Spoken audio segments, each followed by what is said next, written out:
많고요. 그리고 이제 친구 및 가족들한테 빌리는 돈도 있는데 이거를 저 실리콘밸리에서는 프렌드 앤 패밀리 머니라고 하는데 저는 개인적으로 우리나라에서는 FNM 펀드가 있지 않나.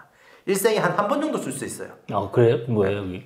파더 앤 마더 펀드라고 엄마 아빠한테 나 사업할 거니까 돈 빌려달라고 하면은 처음에는 욕을 엄청나게 들어먹겠죠. 일반적인 상황일 때. 그렇지만 이제 자식 이기는 부모 없다고 한 번 정도는 도와주십니다. 주로 뭐 결혼 자금 땡겨주세요 뭐 이런.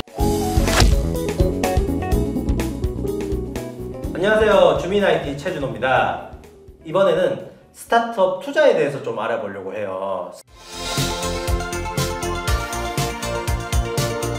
스타트업의 투자를 집행하는 주체는 민간의 시장이랑 정부가 있을 수 있을 건데요.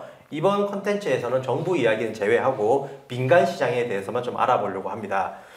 사실 저도 개인적으로 창업을 해본 적도 있고 시드 투자를 받아본 적도 있거든요. 또 스타트업 엑셀러레이터에서 어드바이저로도 활동을 하고 있고요. 그리고 시리즈 A 단계 기업에 입사해서 시리즈 B 투자까지 받아본 적도 있죠.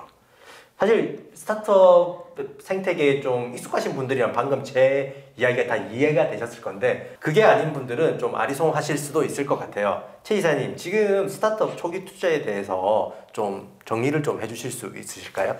네, 일단은 그 전체적인 투자의 흐름에 대해서 한번 제가 좀 설명을 해드릴게요. 스타트업 라운드라 투자 라운드라고 보통 표현하거든요.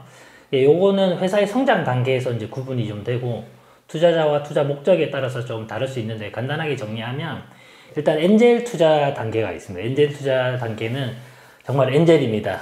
뭐 묻지마 그냥 돈을 이렇게 주는 엔젤. 그래서 뭐 주변에서 조금 아시는 분들이 그냥 얘기를 듣고 창업한다니까 좀 도와줄게 이렇게 해서 하는 엔젤 투자의 단계가 있고요. 그게 조금 지나고 나면 시드 투자라고 해가지고 이게 첫 번째 기관에서 조금 투자를 받는다라고 개념을 가지시면 될 것 같은데 투자자는 주로 이제 엑셀러레이터나 초기 벤처 VC들이 이제 하시고요. 요 자금 가지고는 보통 이제 MVP라고 해서 최소 기능 제품 개발하는데 보통 활용하고 시장이 있다고 생각했는데 진짜 있는지 검증하는 정도로 많이 씁니다. 그 다음에 이제 시리즈 A라고 하는데요. 시리즈 A 정도 되면 사업 모델이 조금 더 검증이 조금 더 확실해지고 그 다음에 본격적으로 이제 시장에 뛰어들어가지고 뭔가를 만들어가는 단계고 요때는 들어오는 그 기관들은 벤처 캐피탈이나 주로 이제 저희는 기관 투자자라고 하는데 그렇게 해서 많이 들어옵니다.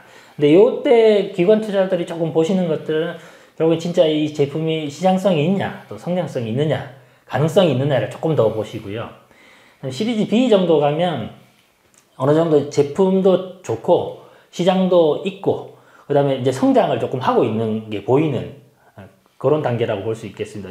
그리고 본격적으로 이제 글로벌로도 좀 가볼까 뭐 이런 생각도 하시고요. 그 다음에 시리즈 C 정도 가면 이제 회사가 그 사업 초기 모델에서 완전히 벗어나서 이제 시장이 이제 성숙한 게 들어가 있는 거죠. 그래가지고 추가로 이제 확장을 할 수 있느냐 이런 것들에 대해서 많은 관점을 가지고 있고 또 시리즈 C 정도에 들어오시는 그 기관 투자자분들은 결국은 이게 상장이라든지 M&A 형태로 가서 내 돈을 회수할 수 있느냐 이런 것도 좀 많이 보시는 것 같습니다. 물론 이후에 계속 성장하면 뭐 예를 들어서 야놀자라든지 우리가 아는 뭐 직방이라든지 이런 회사들은 시리즈 D, E 뭐 이렇게도 제가 간 거로 알고 있는데 결국에는 상장 전까지 투자의 어떤 그 단계를 보통 이렇게 표현을 합니다. 네, 뭐 지금까지 말씀 주신 거는 되게 정규적인 그런 단계고 사실 요즘에는 꼭 그런 정규적인 단계를 밟지는 않는 경우도 맞는 것 같아요. 뭐 예를 들어서 이 단어가 부트스트래핑이라고 이제 스타트업에서는 하는데 그냥 자기 돈 가지고 사업을 하는 거예요. 왜 투자를 받아야 되냐? 투자라는 게 결국 돈을 빌려서 내 사업을 키운다는 건데 그냥 난 내 돈 가지고 편하게 하겠다. 그리고 사실 투자라는 거는 결국에는 돈에는 꼬리표가 붙거든요. 결국에서 그로 인한 여러 분쟁 다 싫다. 그래서 그냥 자기 돈 가지고만 하시는 사업을 하시는 분들도 많고요. 그리고 이제 친구 및 가족들한테 빌리는 돈도 있는데 이거를 저 실리콘밸리에서는 프렌드 앤 패밀리 머니라고 하는데 저는 개인적으로 우리나라에서는 FNM 펀드가 있지 않나. 일생에 한 번 정도 쓸 수 있어요. 그래요? 뭐예요 여기? 파더 앤 마더 펀드라고 엄마 아빠한테 나 사업할 거니까 돈 빌려달라라고 하면은 처음에는 욕을 엄청나게 들어먹겠죠. 일반적인 상황일 때. 그렇지만 이제 자식 이기는 부모 없다고 한 번 정도는 도와주십니다. 주로 뭐 결혼 자금 땡겨주세요 뭐 이런 거 아니에요? 주로 이제 그렇죠. 주로 그렇죠. 그리고 이제 제 주위에서는 아버지가 해주신 그 전세 자금을 사업 자금으로 쓰고 월세로 가는 그런 부용 막심한 놈도 제가 본 적이 있습니다. 그리고 사실 살짝 언급해 주셨는데 엑셀러레이터나 인큐베이터 프로그램도 뭐 있을 거고요. 그리고 요즘에는 이게 초기 투자 용도로는 좀 많이 퇴색된 크라우드 펀딩도 사실 과거에는 초기 투자 자금으로 많이 쓰였었죠. 근데 요즘은 크라우드 펀딩은 거의 뭐 마케팅 채널의 하나로 굳어져서 지금은 좀 많이 퇴색된 것 같습니다. 자, 근데 투자 단계 얘기가 나왔는데 또 생소할 수 있는 단어가 나왔어요. 벤처 캐피탈, 엑셀러레이터, 엔젤 투자자 이런 분들이 이제 투자를 집행하는 주체들인데 이들의 공통점과 차이점을 송 기자님이 좀 알려주실 수 있으실까요? 네. 일단 먼저 가장 큰 공통점은 당연히 스타트업에 투자를 한다는 점입니다. 성장 가능성이 높은 초기 스타트업에 자금을 제공하는 역할을 합니다. 그리고 모두 하이 리스크, 하이 리턴의 철학을 가지고 있어요. 10개 투자해서 한두 개만 대박 나도 성공이라고 보는 거죠. 또 단순히 돈만 주는 게 아니라 각자의 방식으로 스타트업 성장을 도와준다는 점도 비슷합니다. 조언이나 네트워킹, 멘토링 등을 진행을 하는데요. 대부분 현금 대신 지분을 받는 형태로 투자를 하고요. 이제 차이점을 알아보겠습니다. 먼저 벤처 캐피탈, 줄여서 VC라고 하는데 VC부터 설명을 해드리겠습니다. VC는 규모가 큽니다. 투자 금액으로 보면 수십억에서 수천억까지 운용하는 경우가 많습니다. 그래서 주로 어느 정도 검증된 시리즈 A 이상의 스타트업에 투자하는 경향이 있습니다. 초기 단계보다는 어느 정도 성장한 후에 만나게 되는 투자자라고 보면 됩니다. 특징적인 거는 의사결정 구조인데요. 투자위원회라는 공식적인 프로세스를 통해서 투자를 결정하기 때문에 상대적으로 의사결정에 시간이 걸릴 수가 있습니다. 또 VC는 대부분 다른 사람들의 돈, 그러니까 LP로부터 모은 자금으로 투자를 진행합니다. 그래서 수익률에 대한 압박도 있고요. 이사회에 참여하는 등 공식적인 방식으로 스타트업 경영에 관여하는 경우가 많습니다. 보통 5에서 7년 정도의 투자 회수 기간을 설정합니다. 다음은 엑셀러레이터인데요. 엑셀러레이터는 말 그대로 스타트업을 가속시키는 역할을 합니다. 투자 규모는 VC보다 작아서 수천만 원에서 수억 원 정도고요. 정말 초기 단계, 프리시드나 시드 단계의 스타트업에 집중합니다. 가장 큰 특징은 정해진 기간 동안 프로그램을 운영한다는 점인데요. 보통 3에서 6개월 동안 집중적으로 스타트업을 성장시키는 교육과 멘토링을 진행합니다.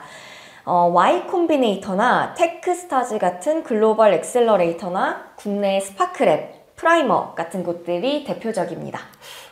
제가 속해 있는 신생 스타트업 엑셀러레이터 스왈로우즈를 빼먹으니까 너무 섭섭한데요. 여기는 단순 멘토링이 아니라 직접 회사에 뛰어들어서 회사를 같이 성장한다는 그런 정신을 가지고 있거든요. 네, 정말 좋은 곳이네요. 또 엑셀러레이터에 대해서 조금 더 알아보자면, 네, 배치라고 해서 여러 스타트업을 동시에 선발해서 함께 성장시키는 모델을 가지고 있습니다. 그리고 프로그램이 끝날 때 데모데이라는 행사를 운영을 하면서 더 많은 투자자들에게 스타트업들을 소개를 해주기도 합니다. 예, 설명 너무너무 감사합니다. 그리고 마지막으로 엔젤 투자자에 대해서 조금 더 자세하게 알아볼까요? 네, 엔젤 투자자는 개인 투자자라고 보면 됩니다. 주로 성공한 창업자나 전문 경영인들이 자신의 돈으로 투자를 하는 경우가 많습니다. 투자 규모가 더 작아서 보통 수천만 원에서 이제 수억 원 정도고 정말 초기, 그러니까 아이디어 단계나 아니면 프리시드 단계의 스타트업에 주로 투자를 합니다. 주로 자신이 경험이 있는 분야에 투자를 하는 경향이 있는데요. 그래서 해당 산업에 대한 깊은 인사이트와 네트워크를 제공해 줄 수 있는 게 큰 장점입니다. 비공식적이지만 창업자와 매우 밀접하게 소통하면서 멘토 역할을 하는 경우도 많습니다. 이런 점이 초기 스타트업에게는 매우 중요한 자산이 됩니다. 아유, 고생하셨습니다. 자, 그럼 두 분은 투자에서 가장 중요한 게 뭐라고 생각하세요? 아니 뭐 투자가 뭐 지금 제가 쭉 앞에 뭐 여러 단계가 있다고 말씀드렸는데 이렇게 저희도 이제 투자를 여러 번 받아보면서 느낀 건데 투자 단계마다 보시는 VC분들 투자자들이 보시는 부분들이 있어요. 근데 뭐 이래나 저래나 투자는 투자했으면 리턴이 있어야죠. 확실한. 만약에 리턴이 없다라고 하면 결국엔 이익을 바라보고 하는 건데 이익이 없다라고 하면 누가 투자를 하겠습니까? 근데 제일 중요한 거는 결국에는 리턴, 이익이 있냐, 엑시스를 할 수 있냐 이게 가장 중요한 것 같은데 사실은 조금 더 단계별로 조금 열거를 해보면 초기 단계 이제 시리즈 A 정도까지는 VC분들이 투자하실 때 이게 좋은 팀이냐 창업주라든지 창업도 좋은 팀과 같이 하느냐 시장이 좀 검증된 것 같냐 이런 걸 많이 보시는 것 같고 중간 단계 시리즈 B면 이제 빠르게 성장할 수 있느냐 그리고 경쟁력이 있느냐 뭐 이런 것도 많이 보시는 것 같고 시리즈 C 이상 가면 결국에는 이제 수익성 그 다음에 금액이 커지기 때문에 투자가 단계를 넘어갈 때마다 금액의 단위가 커지거든요. 뭐 10억 단위에서 뭐 50억, 100억, 뭐 몇백억 이렇게 가기 때문에 결국에는 이게 수익성과 지속 가능성이 있느냐 그런 것들 많이 보시는 것 같습니다. 저 또한 굉장히 동의하는데요. 여기에다가 좀 덧붙이고 싶은 부분이 있는 게 이제 제가 항상 뭐 VC분들이나 뭐 AC분들이나 투자자분들을 만나면은 항상 질문을 드려요. 혹시 투자를 할 때 어떤 거를 가장 많이 보세요? 이렇게 좀 질문을 드리는데 그럴 때마다 정말 공통적으로 주시는 말씀이 대표님을 본다. 그치. 네. 대표님께서 이거를 끝까지 끌고 갈 힘이 있냐, 그리고 구성원들을 잘 이끌어 나갈 통솔력이 있냐, 그리고 그들의 열망과 야망을 그 가슴 속에서 이렇게 끄집어낼 그런 능력이 있냐라는 거를 본다고 하시더라고요. 그래서 저는 그걸 조금 더 좀 노골적으로 좀 얘기를 하면 사실 인맥이 정말 중요한 것 같거든요. 이게 그러니까 투자 단계에서 인맥이 있어서 투자를 받는다는 건 아니고요. 거기까지 접근할 수 있느냐가 되게 중요한 것 같아요. 우리가 흔히 벤처 캐피탈의 시초라고 하는 게 이제 콜럼버스가 이제 스페인 국왕을 만나가지고 펀딩을 받아가지고 이제 신대륙을 발견하러 떠나잖아요. 이 신대륙 발견이라면 유럽인의 시각이지만 아무튼 그 콜럼버스가 어떻게 저기 스페인 여왕을 만날 수 있었을까요?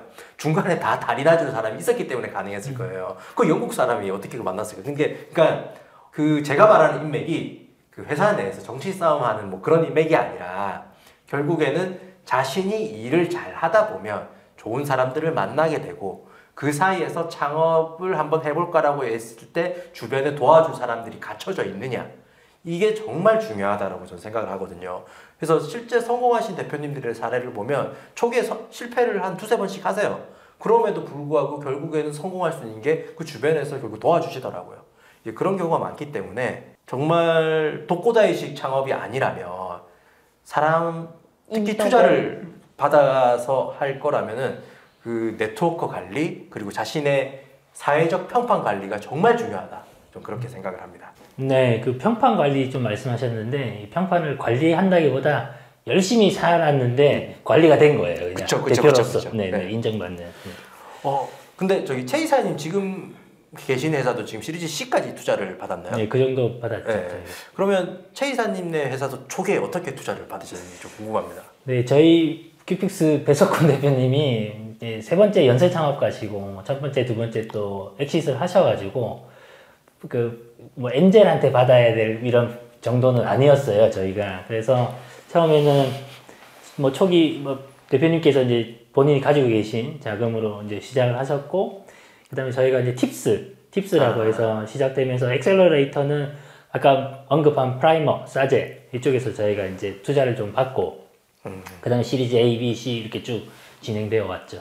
네, 그렇군요. 근데 두 분은 아직까지 직장인이시잖아요. 근데 저는 언젠가는 누구든지 다 창업을 해야 된다라고 생각을 하거든요. 뭐 치킨집이요? 아니면? 아니 뭐 사실 삼성전자 사장단 정도 돼서 연봉이 50억, 100억이 있지 않는 한 창업을 하지 않으면 사실 부동산 투기 말고는 저는 대한민국에서는 이렇게 부자가 될 수 있는 답은 거의 없다라고 생각을 하거든요. 자, 그러면 혹시나 두 분이 창업을 한다 그랬을 때는 좀 어떤 형식으로 투자를 좀 받고 싶으신가요? 일단 저는 만약에 뭐 창업을 한다고 하면 뭐 저희 대표님이 뭐 보시고 계시지 않겠지만 작업을 한다고 하면 일단 자기 자본으로 저도 좀 시작을 해보고 싶어요. 초기에 너무 이렇게 주변에서 투자를 받는 것보다 엔젤이나 자기 자본을 좀 하고 시리즈 A 정도 갈 때 결국엔 제품과 시장이 있고 가능성이 조금 뭐 한 50% 이상 될 때 그때부터는 외부 기관의 투자를 받고 또 그 투자를 받아서 그 자금적인 어떤 효과도 있지만 또 이게 VC 분들이 투자를 하시면 또 본인 회사를 좀 자랑을 많이 해요. 이렇게 막 좀 이렇게 소개도 많이 해주시고 하기 때문에 그런 효과를 보면 그 정도가 좋은 것 같습니다. 저는. 저도 자기 자본으로 시작을 하는 게 낫지 않나라는 생각이 드는 게 주변에 이제 그 대표님들을 보면은 너무 투자사에서 좀 원하는 게 많다. 뭐 해야 될 것도 많고 또 보고해야 될 것도 많고 그리고 이렇게 정기적으로 만나서 뭔가 이렇게 좀 네트워킹도 해야 되고 등등등 그런 것들에 대한 좀 힘겨움을 토로하시는 분들도 많으시더라고요. 그리고 뭔가 사업을 시작을 새롭게 하고 싶은데 이 주주들의 동의를 다 받아야 된다. 그런 것들도 이슈가 있을 것 같아서 그래서 저는 제 돈으로 시작을 하려고 합니다. 그리고 저는 좀 실질적으로 좀 이야기를 해보고 싶은 게 그러니까 시장에서 투자 시장에서 보면 그러니까 창업자들은 모르죠. 이 VC가 평판이 어떤지. 일단 급해요. 자기는 일단 창업을 했고 여기저기다가 피치덱을 막 돌리잖아요. 투자덱을 돌려서 그 중에서 이제 한두 군데서 투자를 해주는데 그게 너무 고마워요. 일단 돈을 덥석 받아요. 다음 후속 투자를 받으려고 하니까 난 저 VC면 후속 투자 안 해. 이러는 경우도 분명히 있거든요. 그래서 투자는 정말 신중하게 받아야 된다. 그런 것들을 모르고 투자를 받았다가 이제 되게 고생을 하시는 케이스도 봐서 그러니까 개인의 평판도 중요하지만 VC의 평판도 정말 중요하다. 이런 점을 한번 좀 이야기를 좀 해보고 싶습니다. 참고로 큐픽스에 투자한 기관들은 뭐 워낙 좋은 분들이라 가지고 저희는 늘 그 투자자님들께 늘 감사해하고 있습니다. 네. 자, 지금까지 스타트업 초기 투자 생태계에 대해서 얘기를 해봤는데요. 사실 이 분야는 다른 기사를 찾아보시거나 그리고 뭐 다른 컨텐츠를 통해서도 너무 잘 알려져 있는 분야긴 해요. 그래도 저희들이 나름 이 스타트업 업계에서 10년 이상 일하면서 겪었던 이야기들을 바탕으로 경험담을 전해드렸으니 혹시나 창업을 생각하고 계신다면 저희들의 이야기가 조금이라도 도움이 됐으면 합니다. 그러면 다음 시간에 다시 뵙겠습니다. 감사합니다.